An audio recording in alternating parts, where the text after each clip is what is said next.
Welcome to the AI Research Roundup. I'm Alex. Today we're looking at a paper from the Hugging Face trending list, published on October 29th, 2025, about 8 days ago. This paper shows a brain-inspired model that reconstructs what people saw from fMRI more faithfully than prior work, outperforming baselines on 7 of 8 metrics and matching prior systems with only 1 hour of data where others needed 40 hours, with meaningful reconstructions even at 15 minutes. The paper is titled Brain IT, Image Reconstruction from fMRI via Brain Interaction Transformer, and as we'll see later, the results are really impressive. Figure 1 shows that the method reconstructs what people saw from fMRI with strong faithfulness, and it remains effective with little training data. Transfer learning means adapting a model to a new subject using minimal recordings. The top panel pairs seen images with reconstructions that preserve object identity, layout, and color. The lower panel tracks performance as data grows, which demonstrates recognizable results at 15 minutes and steady refinement by 1 hour.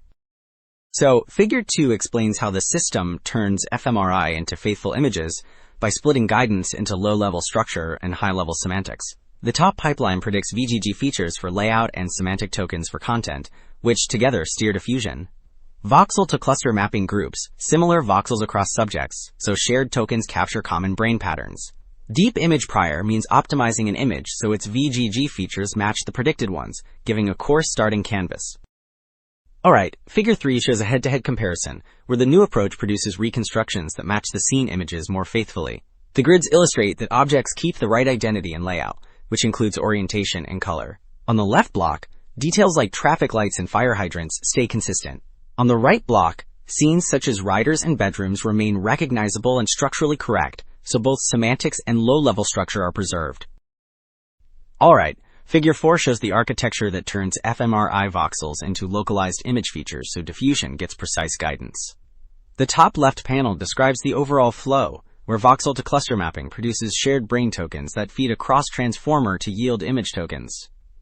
The bottom left panel explains the brain tokenizer, which uses graph attention to aggregate modulated voxel signals into tokens.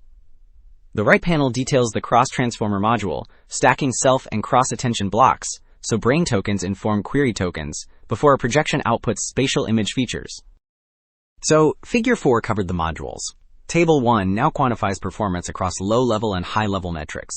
Low-level metrics check layout faithfulness like pixel correlation and structural similarity, while high-level metrics assess semantic match through identification scores such as CLIP. Brain IT leads in 7 metrics and places runner-up on the remaining metric, which indicates strong accuracy across structure and content. With only 1 hour of subject data, performance is comparable to methods trained on full recordings. Okay, Table 1 set the stakes. Figure 5 now compares reconstructions when each method gets only 1 hour of subject data. The grids show scene images beside outputs from Brain IT, MindTuner, and MindI2, and the left block makes clear that shapes, colors, and layouts line up more faithfully. The right block repeats this across varied scenes, which highlights stronger object identity and orientation. These side-by-side panels illustrate consistent visual gains under the same tight data budget. Wrapping up, 2 takeaways stand out. Brain IT links shared brain tokens to localized image features and combines low-level structure with high-level semantics, so reconstructions stay faithful. It also adapts with about 1 hour of data, hinting at scalable cross-subject decoders and practical brain-computer interfaces. That is it for the AI Research Roundup. I am Alex. Thanks for listening.